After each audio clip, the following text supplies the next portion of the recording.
Okay, we are live now.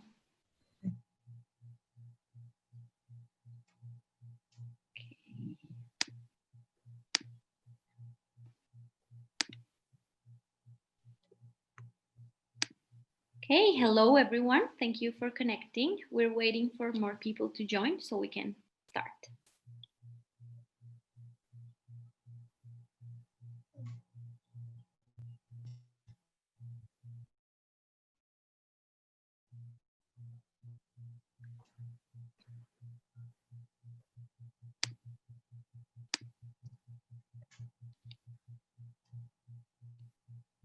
Okay. Hello everyone. Hello to our amazing panel and welcome again to Coffee Talks. This is a series of webinars where we invite special guests to talk about the important topics of interest to the coffee industry. So today, in our very last Coffee Talk of 2020, we are delighted to have with us three of the coffee industry leading experts.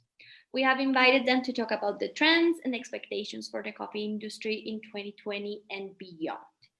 Each one of our guests offers different backgrounds and expertise, which we hope will help all of us to understand the main factors influencing the specialty coffee market and evaluate the trends and the scenarios that the coffee industry will face.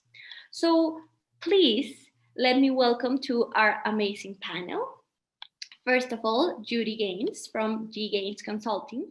Thank you for joining us today directly from Brazil. Why don't you introduce yourself and tell us a bit more of you?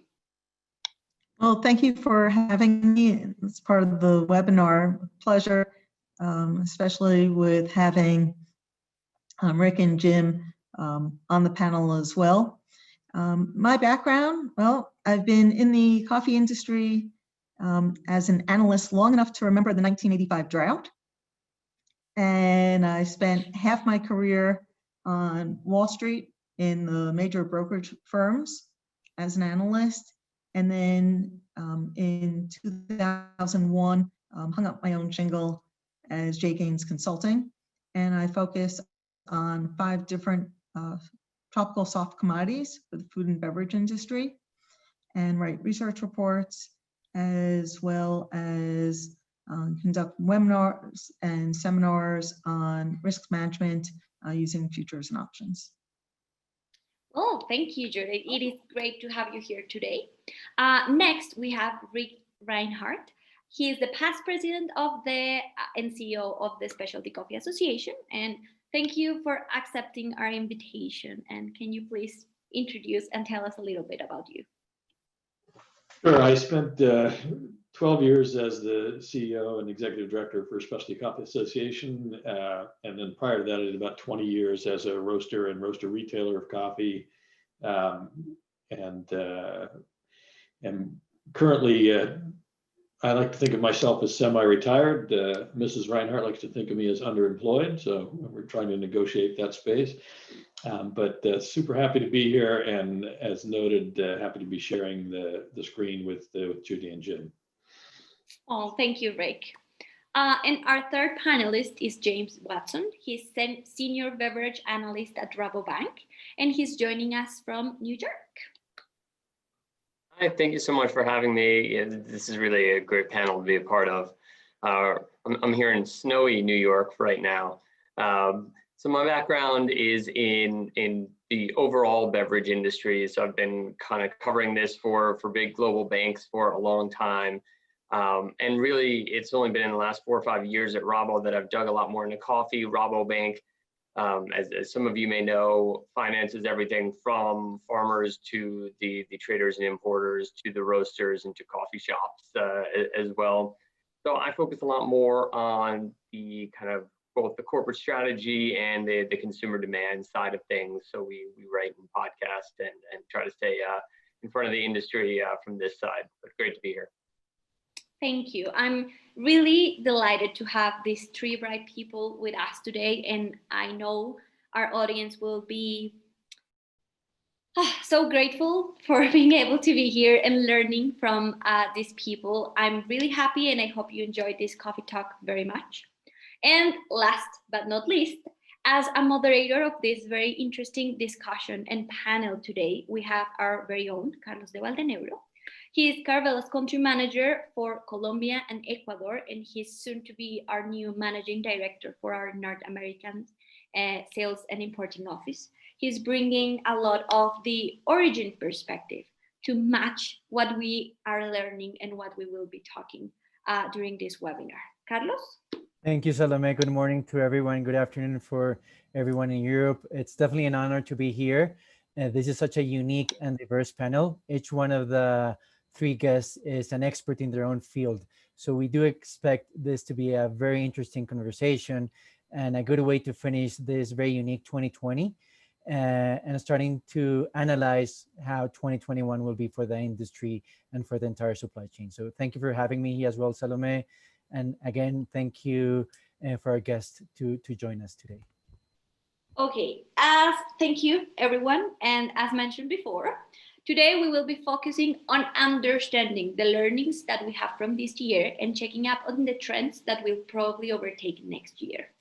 From origin to destination, while also learning from the very best how to analyze and take advantage of the scenarios ahead and learning to minimize or manage the risk involved with the business we are in.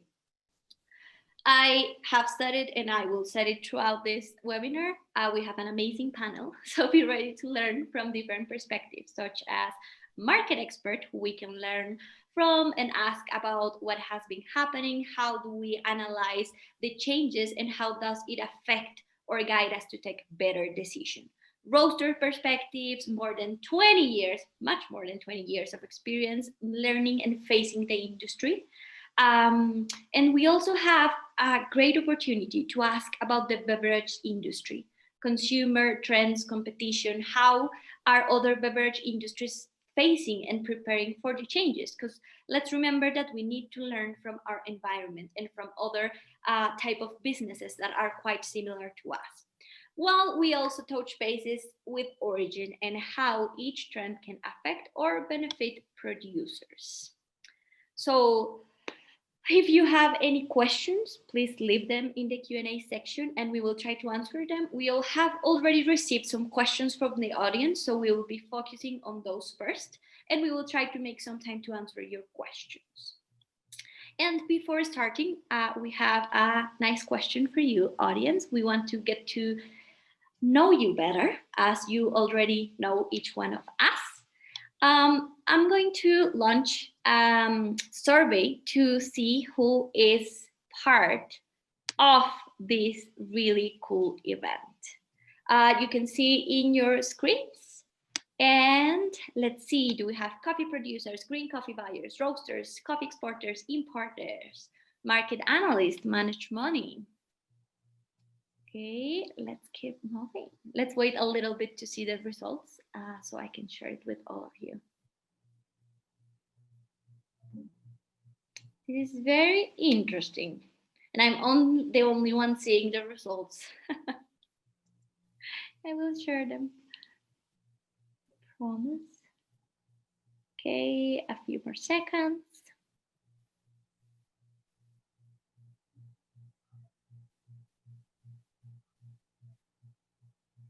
Okay, here we go.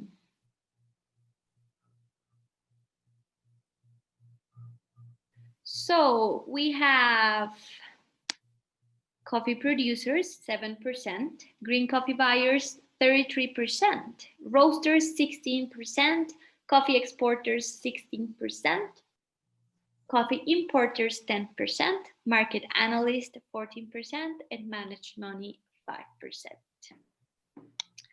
Well, yeah, this is a very important topic for decision making. So, no further ado, Carlos, our moderator for this panel, please. All yours. Thank you very much, Salome. And let's cut to the chase. Everyone is interested to hear what our three guests have to say. Let me start with the most basic question. Last time the year was facing such a difficult point in time was in 2008, 2009 with the economic crisis. And back then, the coffee industry proved to everyone how resilient it was. with consumption growing despite the economic downfall of many countries in the world. After such a unique year, now thinking in 2020, with economic growth of advanced economies predicted to fall between 5 to 6% by the World Monetary Fund and similar institutions, how well did the coffee industry perform this year? Are there any winners? Is everyone a loser? What's your perspective on that first topic? That's a question for all of you. Okay. Do you want me to kick it off? Ladies Great. first, of course. Okay. I think that it's very varied, but I think the key difference between what we had during the financial crisis and now is the fact that there were some consumption channels that were basically shut down, and you didn't have that during the financial crisis. So people were still traveling, people were still dining out, people were going to their offices. I mean, you had unemployment, not the same forced changes in consumer behaviors. And so I think we have to focus more on that than the actual downturn in comparison in economic activity. And this is on a global scale where people have adjusted their daily habits and their daily drinking as a result of what's happening. So to me, the biggest loss is clearly in preparation of coffee that is done for events and catering, where it's prepared by the pound or by the gallon and not by the cup. And so until we have a return to our prior normalcy, that consumption is hurt. And it's not really accounted for when people think about their stomach shares of how much they're actually drinking every day. And so it becomes a very difficult number to capture, but it's certainly there, and it's the one that impacts the producers the most. Thank you, Judy. I don't know if Jim wants to continue with that same question, and then we move on to Rick. The channel thing is super interesting this time, and we've said this sort of across all beverage industries. If a company tells us what channels they're exposed to, we can usually hazard a pretty good guess at their volumes for the year. And so that, normally that wouldn't be the case, but this year, it's the same for a beer company or a wine company that sells, through its, on-premise wine tastings. The more exposed you are to someone having to go out and purchase it, from your store, from your location, the harder hit you are. Where overall volumes have actually been fairly good, and we actually see beverages are traditionally very resilient, category during recessions. So that's not overly surprising. So our first thought is who wins is basically who is in grocery, who wins, who has generally bigger brands that have a little bit more ability to shift into different channels, who are kind of omni-channel approach, do very well. Within that, there is, even more so than a normal year, probably variability in how you operate your business as well. Certainly, kind of thinking coffee shops, perhaps more than grocery coffee, room to be very nimble and change your product line, change your literal physical layout of your store. That would make a much bigger difference than normal. But, in this time, coffee overall held up really well. The supply chain held up. I was creaky, but it stayed strong. But where are you a big company exposed to big grocery channels? And that was probably the best place to be. Thank you. Rick, what's your intake on that? Yeah, there's a lot of notable things here. Both my other co-panelists here pointed out interesting bits of it. But for me, the single most interesting bit is that this is the first time when we've had a venue shift, which is typical in a recessionary environment, that coffee makes a venue shift from out of home back to in-home. And this is the first time that as consumers made that venue shift, they took their specialty coffee home with them. Not entirely, not 100%, but to a large degree, people who were acquiring specialty coffee by the cup or by the pound in a independent retailer or in a specialty coffee chain took that same habit home with them to a large degree. And that's a fascinating thing. So it suggests that that the point of purchase, which is often driven by convenience, is not the sole driver for the product selection or brand selection. And it also suggests that there's going to be pretty good durability for specialty coffee as a significant segment of the coffee market. So I find that to be very optimistic. I'm super curious as to how this will all shake out in terms of venue assessment. It would seem fairly obvious that, you know, sort of downtown financial district venues in major metropolitan areas are going to continue to see real challenges, not just through this year, but beyond this year. And it'd be interesting to see how those out-of-home venues shift away from those kind of core metropolitan areas into exurban or suburban areas. Super curious to see that. And as I think I've discussed it any number of times, I think we really actually flipped the switch on the internet as our primary retailer this year. Certainly in economies like the U.S., there's no question that we all went, okay, it's time to actually be an online buyer in a significant way. So we developed a whole new set of habits, and that will continue to impact us for years to come. Do you foresee those habits continuing into the future? I mean, that in-home consumption continue growing, moving that specialty store back into your own home?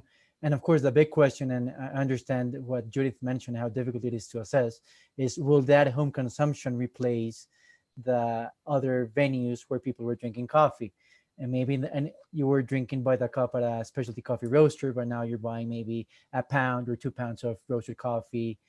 So will it replace that consumption? And of course, it's a difficult question to address. I don't know what's your intake on that.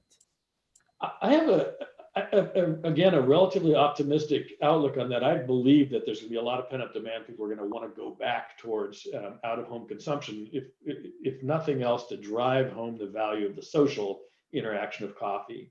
But I also believe that we overcame what has long been a major hurdle for specialty coffee consumption, which is, hey, I don't know how to make this at home the way that I get it in the coffee house. And a lot of people were forced or were joyful in some cases to learn how to make a great cup of coffee at home. So I think it's going to be a net benefit for the specialty sector. People will be able to, and less fearful of making high quality coffee at home. But I think the draw and the attraction of the social interaction of the coffee house will reemerge as a core piece of our market. So I'd look for specialty to make gains across the board. It'll be interesting to see what the breadth of that is over time. Thank you. I don't know. Yeah, Judith, if you want to add something to that. I would have to agree with Rick on that. Where the bulk coffee preparation is really the middle market, because hotels and catering events aren't really focusing on the quality of coffee as much. And so that's where the big loss has been in that middle segment. And it might take some time to recover. I think that will take some time to recover. I think one distinction in what we're talking about, you asked about habits changing. Core consumer desires probably won't change. And that's kind of what's interesting about the idea of like us bringing specialty home. The consumers still want it. There's no change. Nothing about a pandemic is going to change what drinks you like.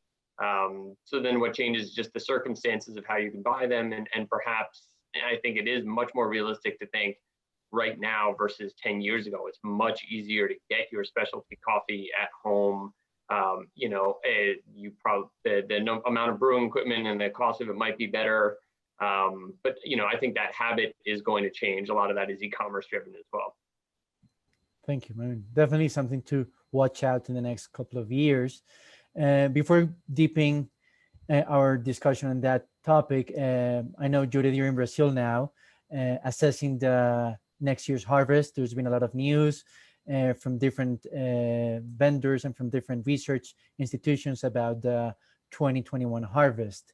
Taking advantage that you're on the ground, I would like to ask you about what's your impression on the 2021 Brazilian crop, the drought impact, and how this might influence up or down coffee prices in 2021.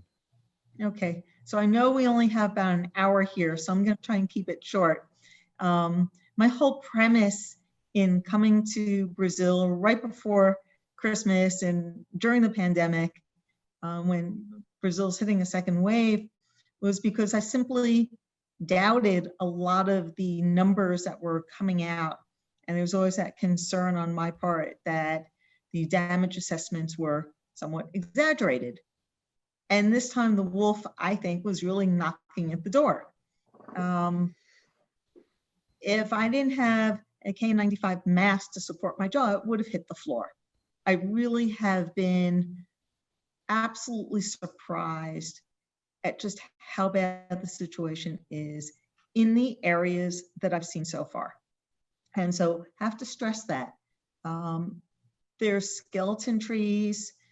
The 3-year-old, the younger trees have managed to survive better because they had the energy and the vigor to make it through the drought and the high heat. Older trees have not.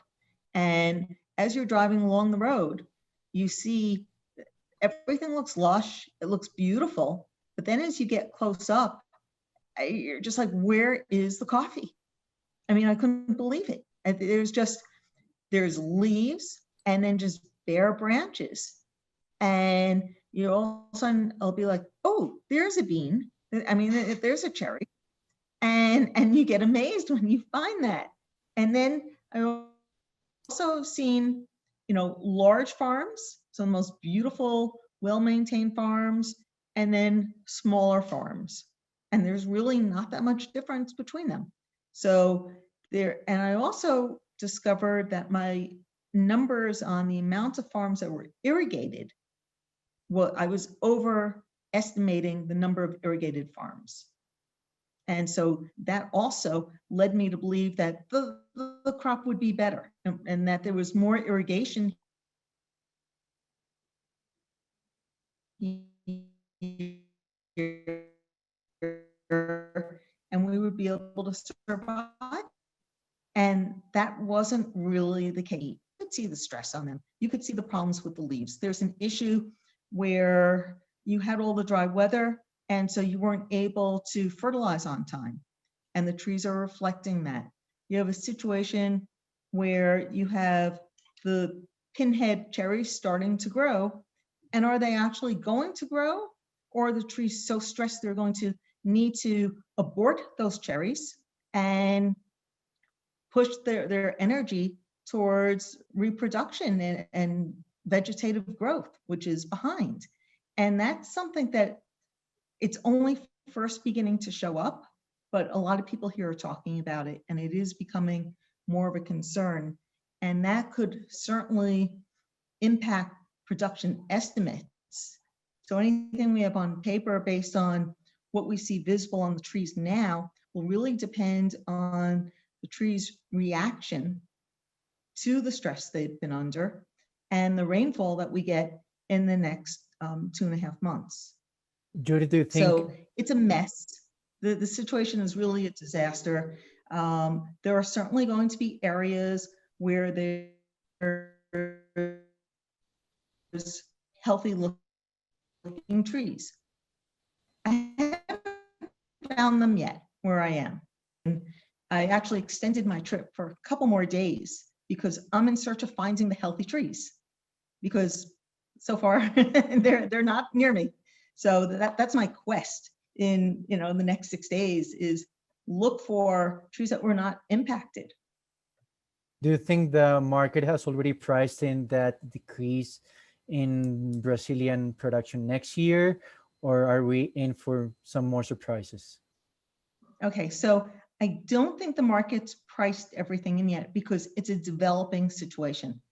And there's also a problem with the trees, and they're behind in vegetative growth. And that could impact 22, 23. We also have to consider what stock levels are. Now, I remember as I said in the introduction, I remember the 1985 drought, and there were 17 million bags of coffee sitting in stock, and production was half of what it is today, and not even half. And so it was very easy for Brazil to make up the shortfall because they had the supplies. And you don't have that in warehouse right now. So that's another problem. Plus you've had other production issues in other countries around the world. And it'll be the timing when hopefully there's a resurgence in demand. And so there's a confluence of factors that could play out that certainly could make, this is a very interesting situation. Adding to that and complement to that point, I mean, I want to get your feedback as well as Rick. Interest rates are at a historically low everywhere, close to zero in most of the developed countries. Do you think that will also push some money, managed money in this case, into commodities and to fuel up more the prices of coffee into 2021? What's your intake on that? I hate to speak first on this one, but I'll take a flyer and then defer to, I think, get more expertise here. I think the low cost of money is going to be a factor, and money's looking for a place to make some money. Commodities have been fairly weak, I think, but the equity markets, and they've absorbed about everything they can absorb. So I would presume that there will be some motion to commodities. I'm a little terrified about the relative weakness of the dollar, and I look at the major producers, in particular Brazil and Colombia, and the constant currency devaluations. I don't have enough grip to know how long they can keep that series of devaluations going to keep farmers intact. If in fact we shift from an oversupply forecast of 8 to 10 million bags to something more like parity, and there's a lot of low-cost money looking for a home, looking for a place to make some money, I'd say you've got a sort of perfect storm for some relatively high prices, testing some new limits in the market. But as Judy says, it's always a developing situation, and counting Brazil out is a mistake lots of folks have made over the years. So Judy's on the ground, she's got a much closer perspective than I do, but I'm never one to write off Brazil. Thank you. Judith, any comments on that? Well, absolutely. I mean, that's why I'm here, is because sort of never write off Brazil, because I've always said that, production here is, they're Teflon trees. This time there's a couple of scratches and it's really, it's sad. I mean, it's just, while walking through the farms, through the rows of trees, I mean, it was just heartbreaking to see the situation in some of the areas that I've been.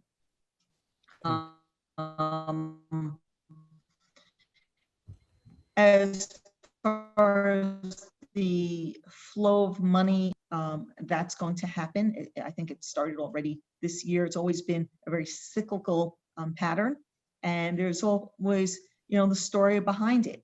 So the last time there was sort of the money flow in, it was the pickup in the emerging markets, and China's going to be the big consumer, and we're seeing that again. So I think it's a combination of factors that will certainly keep commodity prices elevated, and the weak dollar is certainly a big part of that as well. Thank you. You just mentioned a key word, consumption and consumers. As we move into a little bit of a different topic, Jim, what do you think are the current headwinds for consumption? I mean, especially entering 2021. Absolutely. What's interesting is we're still kind of waiting for a bigger recession effect to hit the market. And that's right, we're most of the year through what is a fairly big recession globally. But it really hasn't affected the coffee market too much, though, it does have effects, and it kind of will. But at-home coffee still remains a really inexpensive option for drinkers for the most part. I mean, not only can you just do like instant coffee if that's what you want and really have a really low per cup price, but even if you wanted to go single serve and buy a low-end Keurig for your home, I mean, that price compared to, you know, as a beverage analyst, compared to the other drinks you might have other than tap water, I mean, it's going to be kind of one of the least expensive drinks you have, and will bring you all the joy that coffee does. Beverages, yeah, I think I said this, right? They hold up really well during downturns. We talk about them as affordable luxuries. So the categories that tend to get hurt are really at the most high end of the beverage spectrum. So that's going to be like high-end wine and spirits, but those are the kind of things that, you know, you're talking about the bottles that sell $40 or $50 or, you know, up to 100 or more. Those get hurt a lot purely, you know, for their expense, also because the type of occasions that warrant those, whether it's a, you know, a really nice dinner or, you know, a gifting occasion, tend to go away during downturns as well. Whereas the core occasions where you can buy something really nice, and you can think about this, you know, beer and coffee are similar in this sense that you can buy, you know, an amazing 6-pack of beer, literally like an award-winning one. Often you can do the same with coffee. You can have multiple servings, and your total outlay still isn't that expensive, isn't nearly as expensive as the bottle of wine or bottle of scotch I mentioned. So, you know, generally at the lower price point, things are much better. So, I mean, you know, what we're looking out for is those hits to consumer, you know, consumers' disposable income. We are very much watching for kind of that K-shaped recovery as well. And so that, you know, where the wealthier consumers generally are doing better during the recession, which is honestly good generally for specialty coffee, whereas most of the recession effects are going to be seen on the lower end of coffee as well. But the headwinds that are there, you know, we might start to see these recession effects that didn't appear as much this year a little bit more in 2021. Obviously, we're hitting a huge second, third wave, whatever, here in the U.S. and a lot of countries are doing this. You know, the beginning of 2021 might be a little bit tougher than early 2020 even. And after that first quarter, are you more optimistic? And you think it's going to continue that impact? You know, the two impacts, right? So one, if we talk about people being able to return to the on-premise as a vaccine, you know, hopefully takes over. And so you can get a little bit of a return to a more normal setup, and people returning to work, that's great. But at the same time, you know, that's a recovery on one end, but then you've had an additional 3-6 months of a number of people out of work, and all the you know, the financial strain that a lot of the consumers are going through with, you know, limited stimulus packages, certainly in the US, but, you know, elsewhere, there were some earlier stimulus packages. Are there going to be enough going through the winter so that, you know, even as we recover in terms of going back outside, the consumer might not have the money to spend right then? We've briefly talked about production, sea market, consumption. I think a key element we need to start also talking about is farmers. So I don't know, Rick and Judy, how do you think roasters and beverage companies are managing their relationship with farmers nowadays? Was there a big change in 2020? How do you see 2021 starting? As we enter the Central American crop, something that we start hearing more and more every day as an exporter is farmers eager to have some security on contracting for the coming year. And that will probably also unfold into Colombia, Ecuador, and Peru as we enter 2021. So what's your intake on that relationship? Well, I think there's a couple of things. One, we've seen an increase in transparency that's come through the supply chain because everybody has had to make adjustments. The focus wasn't only downstream the producers. And the reality is that producers saw that roasters had to make some shifts also. And in the beginning, there was a large uptake in demand because people were trying to stock ahead of the pandemic in case there were some logistical issues. And then there was a slowdown. But now, in my opinion, as we see some light coming towards the end of the tunnel of the pandemic, 6 months away, the supply chain is going to have to adjust for that sooner than when it occurs. And with that, I think that we're going to see some movement in terms of the logistics and the dialogues about how much is consumption going to recover and what are we going to buy in a challenging market environment. So we're in a very different spot than we were because we have the issues with Brazil. We've had some challenges in Colombia. We had 2 hurricanes across Central America. We had a downswing in Vietnam. So we're looking at a very different supply picture also. And there's concerns about what's availability for quality and how is that going to impact differentials. So I think the dialogues have to be there, and there's going to have to be increased communication as the biggest benefit in understanding the positions between all players through the supply chain. There's problems with financing, there's problems with still in terms of logistics and supply. And those are all going to have to be addressed. And I think it'll make the industry stronger and better going forward. Rick, any opinion on that? Yeah, a couple things. One is, first off, congratulations to the trade, to the intermediaries for doing yeoman's work in shifting the coffee in the beginning of the pandemic. So there's the need state shifted for everybody. So suddenly you had coffee houses, food service outlets, et cetera, who just had coffee that they didn't need to take delivery on. And you had people with a big CPG presence who desperately needed coffee to roast. And I think the trade did a phenomenal job of shifting contracts and shifting physical coffees around so that everybody got happy. If you were a specialty roaster without a big CPG presence and you were long a ton of coffee, looks like the trade did a good job of shifting that coffee out of your hands into the hands of somebody who needed it elsewhere. And similarly, if you were a big CPG company roaster and you were short lots of coffee, again, the trade did a really great job of shifting coffee over there. So this is something I rarely or perhaps have never said in my career. Thank you to the trade because they really did a great job on that. Having said that, I think I have a couple of outlooks on the relationship between roasters and producers. One is every roaster that I know should call every producer that they know and encourage those producers to sell coffee now differentially and hedge the basis price and take advantage. I think differentials are probably as good as they're ever going to get right now. And I think the base price is going to see a nice uptick.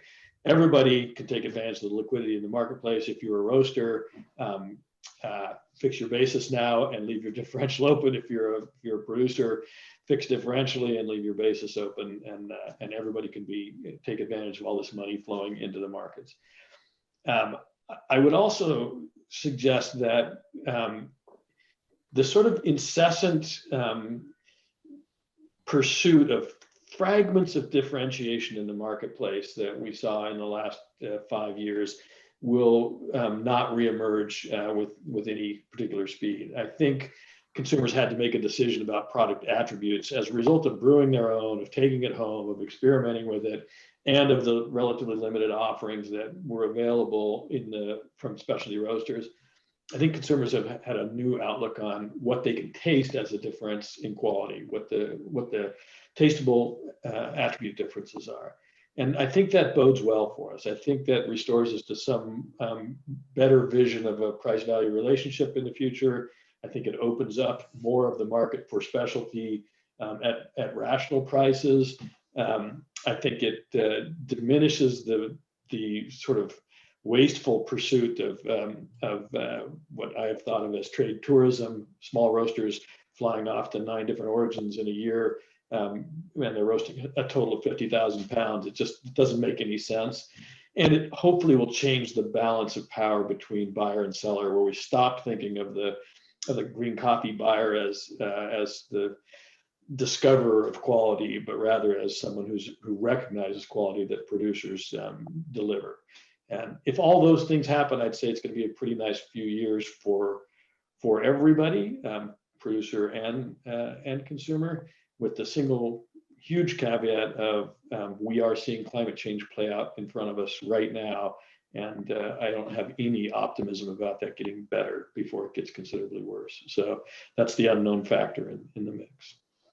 Thank you for that. And yeah, I'm just going to jump in real quick with a thought on having seen this from some of our corporates with other kind of supply chain sourcing. There is a general feeling of both being anti-risk, but being willing to take on longer contracts for certainty, like in their own business, but also for the sake of their suppliers, and how much that's going to trickle down to coffee. I don't really know, but it's definitely like there's a bit of a shift in the mindset of the roasters, of big corporates, even ones not in coffee. Just we want to lock up what we have, build on those relationships internally, but then we also want to be able to sort of sell those relationships to say like, hey, we are working with the same group of growers in these different commodities for a long time. We have long-term relationships. This should help you understand that we have control of our supply chain and greater quality. So it's a nice shift that is probably a fair bit overdue. Thank you for that, There's Jim. been I'm sorry, go ahead. the big elephant in the room though has been payment terms. And I can't tell you how many times over the past year or two where downstream has really complained about the increased length of time that they have to wait for money. And I think that's something that also needs to be addressed. This isn't the forum for it, but it certainly impacts the supply chain and the ability to move coffee around, and what producers are, it ultimately falls down onto the producers. The exporters have delayed payments, then the producers can't manage their farms, and it's caused some problems. And so I think that's something that needs to be talked about through the industry and looked at a little more carefully. I certainly agree on that. I'll say I think that's the remnants of the really popular corporate strategies, starting with kind of the 3G, the Brazilians who took over Anheuser-Busch InBev, and then Kraft, and then you name it, zero-based budgeting, the idea that like the main corporate focus is cost cutting and starting from zero. But what's interesting is that's gone particularly out of favor in the last couple of years. That doesn't mean it's going to quickly trickle down to their supply contracts, because that's still financial engineering to make money right now. But we've seen even the executives in that direct 3G world kind of repudiate the endless value of that, saying like, wait a second, no, there's reason for us to focus on like growth and innovation and development of brands and relationships in a way that wasn't just focusing internally on every last call. So I'm kind of slightly hopeful, hopefully not naively hopeful, that will eventually trickle down and have some positive effects on coffee.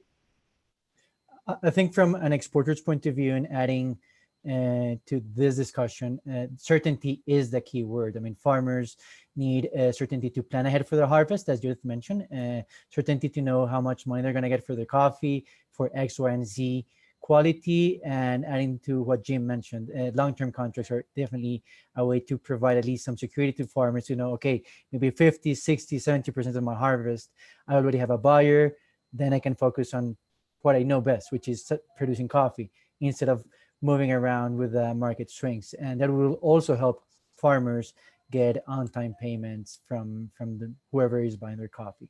So I do think, and from a kind of this point of view, certainty is good for farmers instead of having to ride the market up and down. Jim, as you mentioned, the different consolidation that we've seen in many industries, coffee has not been exempt of this. Last 3-4 years, we've seen so many M&As between a handful of companies and, of course, a handful of buyers. Will this trend continue? Do you think we will continue seeing that roaster consolidation in 2021, or with the COVID impact, it will take a break? I mean, so we've seen kind of no stopping of interest in purchasing overall, like throughout all beverages. Big companies are looking with financial resources, are looking very opportunistically, but we haven't seen actually a lot of deals done kind of since COVID, and some of that is just waiting for I don't know whether it's prices to bottom out, or somebody to be in distress enough to want to sell, or having trouble finding those exact opportunities. There definitely is interest there. As the coffee specific side, we've seen, Jab was the one leading so much coffee consolidation, and now they've IPO'd JDE Peet's. Their recent acquisitions have all been kind of in pet food. So that kind of wave from Jab and Nestle as the leaders making a few purchases, might be a little bit like the last generation, and now we might see, West Rockwell, S&D Coffee, like more at that level. Certainly, Ely just struck a financial deal to expand in the U.S. They and Lavazza have been clear on their expansion plans. So I think, maybe at that tier, we might see the next level of M&A in next year. I don't think there won't be any delay as soon as kind of sellers are ready, interestingly enough. I do think that how companies approach innovation. So you're not going to see companies, and we have it across beverages, buying smaller brands for innovation purposes. So bigger companies have kind of said, wait a second, we can probably do a lot of this themselves. So I think a lot more of the deals we might see might be geographic expansion. So there are a lot of players that are, global ambitions, but only relevant in a certain number of markets globally, that would look to, kind of pick up some key markets. And I think that's probably where we'll see the next level of consolidation. So certainly, if you were a trader or a producer, the number of buyers will start to come in a little bit, but it's probably not going to be as tough on the concentration level as you saw over the last 5-10 years. Thank you for that. My next question for all of you would be, after that consolidation happening, how are institutions helping farmers? How are institutions helping companies? I don't know, Rick, you want to start with that maybe? Is there any government trying to support farmers, support roasters, support consumers now that we've seen this COVID impact? Well, I think you saw the public sector, ride out in almost every place other than the U.S. in a huge way to support people generally. Certainly in most of the OECD countries, income supports, direct payments to consumers have been remarkable. I think that the U.S. response has been pretty lackluster on that front relative to other economies. I'm pessimistic, not particularly optimistic about a change in policy there. Ask me again after January 5th how I feel about that, but at the moment I'm relatively pessimistic about it. I think that on the producer side, again, we've seen some great examples of public sectors that had the resources or could muster the resources to make those kinds of supporting investments have done so, whether at broad policy arenas like currency devaluations or on more focused levels. But behind all that, the institutional health, the health of public sector and parastatal institutions is at an all-time low. I mean, there has been no investment. There's been a 50-year retreat from the institutional sector, and at a time when we could most use it, when a strong institutional approach to health, to finance, to agriculture, to climate, to so many things, we're at an all-time low, and it's terrifying.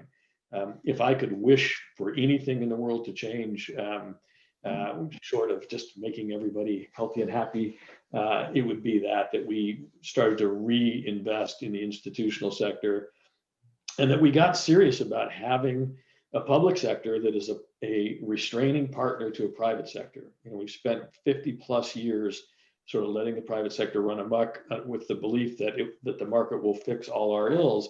And it's just not the case. The market is a factor in fixing things that are wrong. It's a factor in innovation. It's a factor in a healthy economy, but it is not the sole provider of those things. And a failing institutional sector will ultimately cause a failing private sector. I don't know if Jim or Judith have any opinions on that front. From a consumer's perspective, I'll just touch on, Rick got it right, the US response is wholly inadequate. And so there's the consumer part of like literally helping out people in need. There's food insecurity and there's that. Then for our industry, there's also the hospitality and kind of restaurant, coffee shop side, which are by far the hardest hit globally. And there really isn't targeted support. So we see, you know, the hospitality sector struggling everywhere. And that would be something that would have, you know, a lot of effects going forward on our coffee industry as well. So I would like to add something about stimulus packages and money flow, and what we've seen in US, Japan, Europe, Brazil is very different than what you get in Panama. So for Panama, they got $20 coupons. The average worker that was locked into their home for 7 months and can only go out 3 times a week for 2 hours at specified times by gender, got $20 coupons to go grocery shopping or pay for pharmaceuticals. And the level of crime that I'm hearing in many places has been increasing.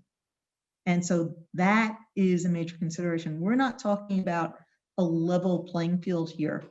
And then it's going to be the same thing as far as vaccinations. Which countries, and there's a lot of stories about it, which countries are going to be able to afford vaccinations, and who's supporting the vaccinations for other countries, and how is that going to impact travel and the recovery in many countries that are going to lose out, whether it's from tourism and every other aspect. And so I see that there's continued struggles. I think that we have some other fundamental issues where things are a little more fragile than we'd like to hope and believe, based on sort of the monies coming in to help and support people. It's not filtering down everywhere. Agreed. Definitely something to keep track on as we get into 2021. We're getting a few questions. I know that time is limited. Before we answer maybe a few of the questions that the audience has sent us, we're finishing 2020 now, entering 2021. I have a final question for each of you before we enter into the questions of the audience. Maybe we can start with Rick. If you were a roaster, what would be your first priorities for 2021 to ensure you remain in business and profitable, while of course supporting your suppliers and partners? Yeah, this is going to sound a bit trite, but I have to say that the key lesson I think for 2020 delivered us is that we need to meet our customers where they are. And those companies, particularly, especially roasters who have been able to adequately do that, have been able to meet their customers where their customers are, whether it's in their home through an online platform, whether it's through a limited set of takeaway offerings, et cetera. But when they've been able to engage their customers where their customers actually are, they've been successful. And sometimes we forget that. Sometimes we go venue shopping for the places where we want to be, and we hope that we become a destination for our customers. And I think if you were relying on that model, you got pretty badly hurt this year. Understanding and having the requisite humility to deliver to consumers where consumers want to be is going to be a key priority. So I'd be very focused on that, and both in the micro and the macro. In the macro sense, I would be looking hard at what I would call second-tier urban markets, so second-tier cities, throughout the country. I would bet strong on those as a place where we're going to see the economy reemerge in a healthy fashion, as people have learned that they don't have to live in a $9,000 a month studio apartment in San Francisco in order to work in tech. They could actually live in a beautiful home in Des Moines and work in tech as well. So I think those kinds of impacts will be lasting. So in the macro, I would meet consumers where they are geographically, and in the micro, I would meet consumers where they want to be when they interact with you, whether if I was a restaurant or a cafe or a retail store. Jim, in that same perspective, how do you think a consumer will behave in 2021? A coffee consumer. I have a coworker who's moving from New York City to Maine and will still work with us remotely, right? So yes, we don't all need to live in expensive cities anymore. And a lot of, what's going to be interesting is how people react to that. And I do see, so much of 2021 will be how quickly can coffee shops fight to get back all of the consumers that they lost to at-home coffee. And a lot of that is the shifts, right? So we've seen, big announcements from the likes of Starbucks talking about shifting to drive-through stores. Everybody's trying to up their digital game and have, some version of mobile order and pay and some kind of a easier curbside pickup if possible. So I think, how comfortable consumers feel, moving to those options. And some of it is just literally, do they also feel comfortable moving outside of the city and moving to, to more suburban places where their coffee life is going to be different. And then, even beyond those choices, just, we've heard the stories, right? Everybody started to, do some cooking at home a lot, and then, eventually got tired of it and started ordering pickup the same, way they used to. So, I'm most interested to see how much of the at-home coffee stays around. And I am fairly positive on that. I think it will stay around. It won't just instantly revert back to 2019 baselines. And then, of course, a lot of that is because of e-commerce. Once you have that subscription of new coffee and you've bothered to explore it and learn and try some new things and realize, like, wait a second, right at my fingertips, I've got access to not just local roasters, but some regional or national roasters as well. I can find like all these amazing beans this way. That's the sort of thing that if you didn't have that before, that could be a game changer for a certain, subset of consumers. So I think that's going to be kind of one of the most interesting questions for me next year. Thank you. Very, very interesting. And Judy, talking about from the producer's perspective, what would be your priority to secure a good 2021? I mean, with all the challenges, volatility, markets, lower production in Brazil. I mean, if you were a Brazilian farmer and a Central and South American farmer, I don't think it's the same answer for both. What would be your first priorities for 2021? Well, I think there's very different lengths of straws for that one. And so it really depends on the spot. But to me, that's where education on utilizing the market tools, understanding how to hedge properly on futures and options becomes very important, and being very strong in terms of your positioning for the marketplace, because it is going to be probably, I would say, at the very least, a very volatile market environment. And coffee goes through these cycles. And we've seen the ups and we've seen the downs. And for producers, they have to understand, well, this might be a great year. What always follows a bull market is a bear market. And how are they going to prepare for that? And how do they capitalize and take advantage of whatever situation might come? And especially for those that thought they had a crop and now suddenly don't have as much of an income for next year at a very challenging time. So that becomes another issue. And so there's the tools available at, using the market mechanisms and respecting that. And if they haven't learned before, there's very quick education, getting up the learning curve fast, that's necessary. So that's from the producer side. and making sure that relationships remain very strong and committed. I want to say one quick thing on the consumer side to wrap up what Jim and Rick said, and that is I made the transition from being the New Yorker to living in Panama. And I wasn't quite sure how I was going to manage that. And certainly have my mules who bring me things that I can't buy in Panama. And there's the ability now, because of the online presence, to be anywhere and still get whatever products you want. And you find your ways around and you manage. And so I don't really see where there's going to be a problem in terms of consumption, that suddenly people are moving out of the cities and they're giving up their great coffee. There's going to be opportunity for coffee shops to open and for people to explore and find their next great coffee that they love, but also be able to purchase and still be able to maintain the same habits they had before and just bring it with them. It's very portable. Do you get good coffee in Panama? Can you get it? Apart from the in Panama, I mean, I'm here in Brazil, so yeah, I have to be careful about talking too loud. And you're in Colombia, but so I'm gonna stay clear on that conversation. So just to finalize, I mean, most of the questions that the audience have sent were covered in full or in part by the panel.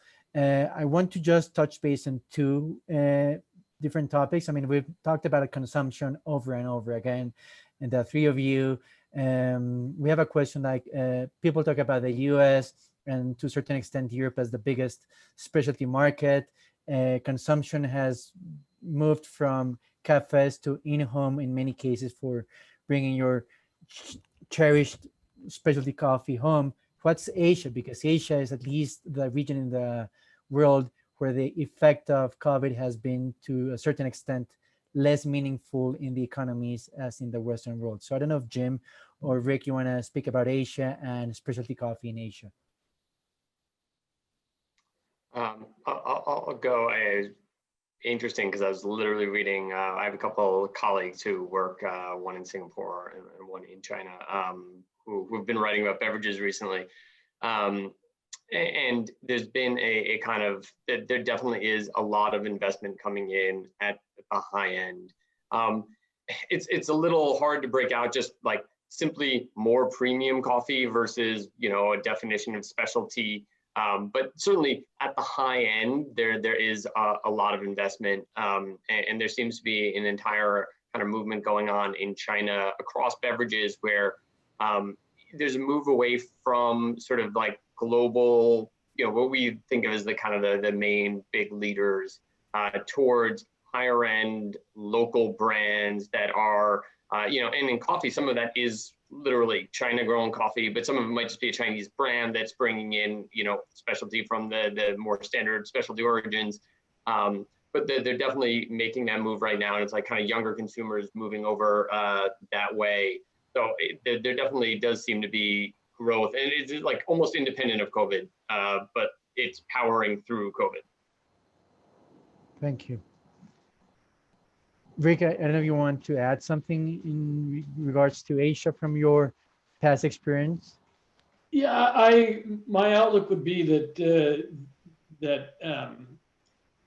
the tendency towards a homegrown brand is going to continue. I think in China very specifically, but we've already seen it happening in a big way in Korea and in Taiwan and Hong Kong, that where the homegrown brands have been able to establish themselves as quality purveyors, which is in QSR and food service generally. I think that's not always been the case. There's been some outlook that Western brands were the sort of icons of quality. I'm curious as to what the slowdown that the West has felt has to have had an impact, because these are exporters in the end of the day of tremendous amounts of goods and services. And there's got to be a financial impact that's ongoing, particularly in China. I'll be curious to see what their economic recovery looks like as the gears start turning again, as export markets reopen. And I also be curious to see how much of domestic production in the US and Europe stays on board. So they're without access to some of those products, they've been produced locally in some of the more developed economies. I'd be curious to see if that production sticks a bit. I would suspect that some of it will, regardless of the geopolitics. I think that some of it will stick, and I'm curious to see how much. But I'm optimistic for the future of specialty coffee, both in those in the Asian markets and in the mature markets. The wild card is the producing the country markets. Their economic recovery is going to be the key factor there. Thank you, Rick. So- Yeah, Judith. Okay, so I'd like to add, I'm actually the senior advisor to the Asian Coffee Association. So this is a topic that hits close to home for me. And the strength in demand, I mean, we talk about China, but we can't ignore the consumption in Vietnam and Indonesia and the innovation of coffee products in these countries, which is absolutely tremendous. And there is more of an increase in at-home use. So some of the very similar trends that we're seeing here, there has been a pickup in online purchasing. So a lot of the trends that we're following here are there. And then what wasn't very popular before was takeout and delivery. And we are seeing much more of that now in the Southeast Asian markets. But I'd also like to point out that we can't overlook the growth in the North African, Mid Eastern markets, and Dubai being a major hub right now, the opening up of relations and the stability that's going to come into the Mid Eastern nations that we're seeing. And there's tremendous growth opportunities there for coffee. So I think that's actually going to be the next shift in focus. Not so much in terms of the Asian market, but moving things a little further west, and the pickup that we're going to see as the situation stabilizes and we continue to see strong growth in the Mideastern market. And then how is that demand going to be filled? Because you have that sort of sitting in the middle, and you could have the African coffees compete against some of the Asian coffees for that demand. Do you think those consumers in all these new markets will be more inclined to buying more specialty, or will continue buying, let's say, low-end and mid-end coffees? I mean, what's your view on that, Judith? Oh, you'll definitely see a pickup in specialty. And when you're having more and more cafes open, you're having more freedom for women to go out and socialize also. And that's a really big factor. So people are going to be able to congregate, socialize more, and that's the perfect reception for increasing coffee consumption. And so my I'm really, really positive on demand. My last question to Rick and to you especially is there enough specialty in the next 5 years for all that consumption that we hope we will get? And only Mid-Eastern countries, Asia, recovering the US, Brazil, Colombia, consuming more. Is there enough specialty? We know there's enough Brazilian and Vietnamese, let's say, commercial coffee, and there's going to be plenty in the next 5 years. Is there going to be enough specialty to cater for all those consumers? Well, price is always the great equalizer on that. Differentials are strong enough and people are getting paid for the quality and the care that they're putting into their coffees, then that production is going to follow. You also have some opening of some new production areas. Laos, for example. I mean, even I was caught during the pandemic in Palau because I was there for a coffee development project. So there's countries that are looking to develop unique coffees and to fill the market needs. Okay, perfect. That makes a lot of sense. And Rick, what's your view on that? Yeah, I think there's always going to be coffee to meet the demand, you know, within some constraints, obviously, but in general, yeah, I think there'll be enough specialty coffee. I think we'll be quite surprised about who delivers that coffee to market. I think that will change fairly dramatically. I also think that what we think of as specialty coffee is going to undergo some real changes here.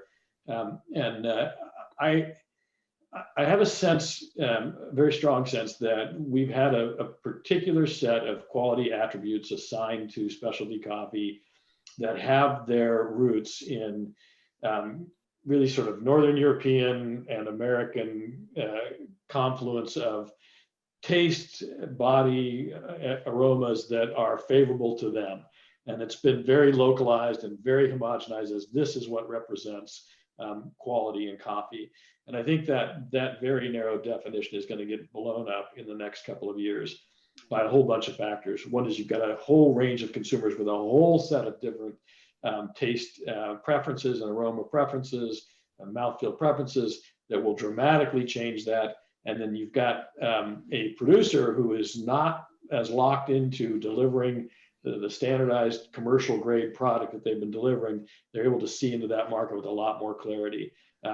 The number of small, relatively small producers who have sold green coffee online this year is just phenomenal. And that means there's an opportunity for a dialogue and a way to expand the definition of specialty.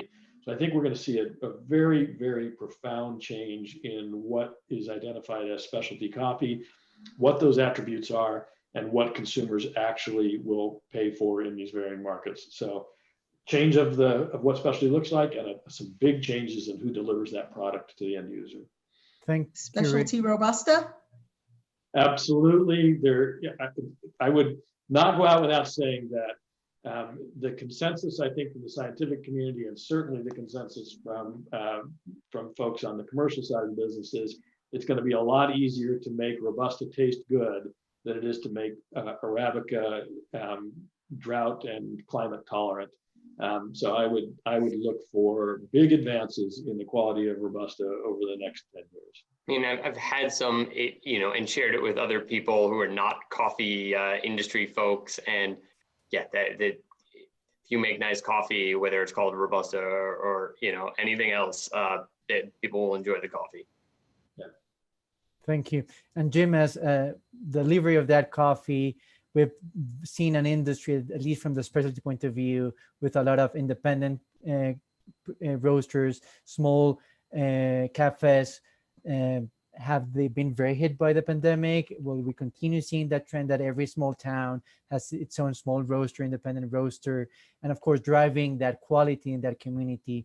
What's your last view on that? I know we've been going a little bit above time.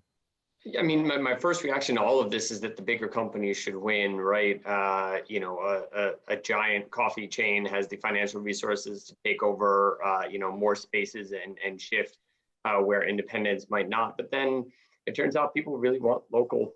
They don't want local coffee shops. They want local breweries. They want, that is the demand. So I think even if there's a short-term switch where there's a little bit of market gain by share gain by the bigger players, in the end, if you want a local coffee shop, you're going to find one, and somebody is going to, even if one closes, one is going to reopen a year later. And that local coffee actually just gets into the last question we had, right? If you think about, how specialty coffee will look different and how it might grow in Asia, maybe it's just going to be local coffee there. We're used to specialty coffee being really exotic. I have it so I can travel in my cup to far-flung locales, but there's no reason why specialty coffee can't be your own country's best coffee and not have those attributes behind it. Thank you. This was the initial plan for an hour. We've gone a little bit over time. I do want to thank everyone. I know there are a few questions we couldn't answer. We'll do our best to send them to the panelists to see if we can have some answers for the rest of the questions. This has been amazing. Jim, Rick, and Judith, such a complex topic. I know we could have been here for 3 or 4 more hours. And let's hope 2021 it's better for everyone. And again, from behalf of Caravella and everyone, thank you so much for being here today. Thank you. You're very welcome. A pleasure. Thank you for the attendees, and to Salome for organizing this as well. Happy holidays, everybody. Yes, I was going to say that. Happy holidays to everyone. Stay safe. Thank you for your time. This has been very insightful. We have a better overview of what we will face next year. We know that we have price changes, but we also have consumer changes, and the ways they will try and balance out what we will have to overcome. So we need to be ready for next year. Thank you guys. This has been very, very exciting. And we will see you next time for the next round of coffee talks. If you have a special request or comments for the upcoming coffee talks, please let us know. Thank you for this amazing panel, and happy holidays to everyone. Thank you, everyone. This will be on YouTube on the Caravela channel with Yes. subtitles in Spanish for the non-English speakers. And thank you again. Merry Christmas, Happy New Year, and happy holidays for everyone. Have a Yes. good rest of the year. Thank you. Okay. Bye-bye.